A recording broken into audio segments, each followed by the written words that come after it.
Hello viewers, আসসালামু আলাইকুম। সাব্বির আমার নাম। আপনাদেরকে বিনোদন দিয়ে আমার কাম। আজকের বিনোদনে ইন্ট্রোতে দিতে পারি নাই, তাহলে চলেন মাটি কুড়ে হাতির মতো কী এমন একটা জিনিস পেলাম, কী এমন জিনিস পেয়ে আমরা অবাক হলাম, সেটা দেখতে হলে, জানতে হলে, বুঝতে হলে কী করতে হবে? আমাদের সঙ্গে থাকতে হবে পুরোটা ভিডিও জুড়ে। তাহলে চলেন ভিডিওটি শুরু করা যাক।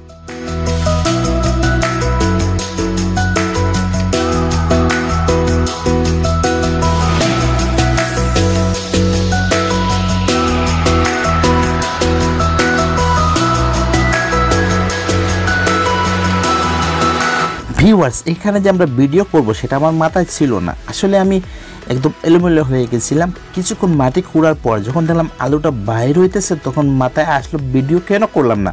তাই সাথে সাথে ক্যামেরাটি নিয়ে আসলাম, ভাবলাম একটু ভিডিও শ্যুট করি। তাই আপনাদের মাঝে সেই উদ্দেশ্যে তুলে ধরা, যে বাকি অংশটুকু আছে সেটা কীভাবে আমরা তুলব সেটা আমরা আপনাদেরকে দেখাবো। এবং এমন একটি মজার জিনিস, হয়তো এক এক দেশে, এক এক ডিস্ট্রিক্টে, এক এক বিভাগে এক এক ধরনের নাম, কিন্তু এটা আমাদের সিলেটে বলে থাকে বড় আলু বা মাটির তলে আলু, অথবা ওইটা খাইতে যে আখের গুড়, খেজুরের গুড় এবং চিনি দিয়ে খাইতে অনেক স্বাদ লাগে। কেউ বা তরকারি রান্না করেও খেতে অনেক স্বাদ লাগে। তাহলে আপনারা আশা করি কমেন্ট করে জানিয়ে দেবেন আপনাদের এলাকাতে এটা কী নাম বলে ডাকা হয় এবং কীভাবে খাওয়া হয়।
ভিউয়ার্স, এখানে যে শাবল দিয়ে আমরা তুলতেছিলাম, শাবল লেগে ওইটা ভেঙে গেছিলো উপরের মুখটা, সেটা আমরা ক্লিন করে একসঙ্গে জয়েন করে আপনাদেরকে দেখাবো। এবং দেখে মাশাআল্লাহ অনেকগুলো বাইর হয়েছে, ওইটা তুলে ফেলেছি। ওইটার বয়স হয়ে গেছে প্রায় 2.5 বছরের মতো। 2.5 বছরে এতটুকু হয়েছে।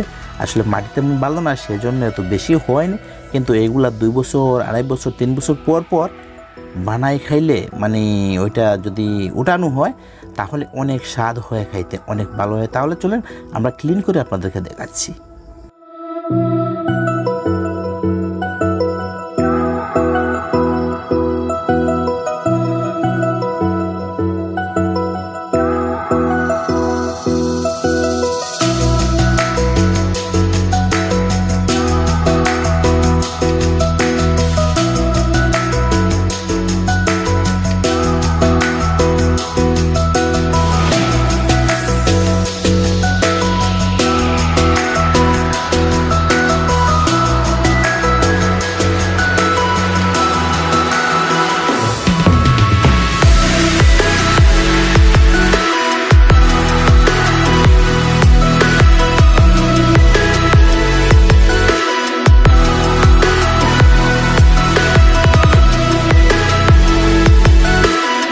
তাহলে আমাদের ক্লিন করা হয়ে গেল।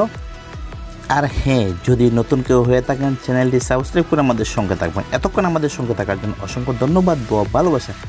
দেখা হচ্ছে পরের ভিডিওতে। সেই পর্যন্ত সবাই ভালো থাকবেন, সুস্থ থাকবেন। আর হ্যাঁ, দেখেন এত সুন্দর এর ভিতরটা কাঁচা খাইতেই ইচ্ছা করতেছিল। যদি কারো মনে চায় তাহলে চলে আসেন, দাওয়াত রইল। আল্লাহ হাফেজ, আসসালামু আলাইকুম রহমতুল্লাহি ওয়া বারাকাতুহু।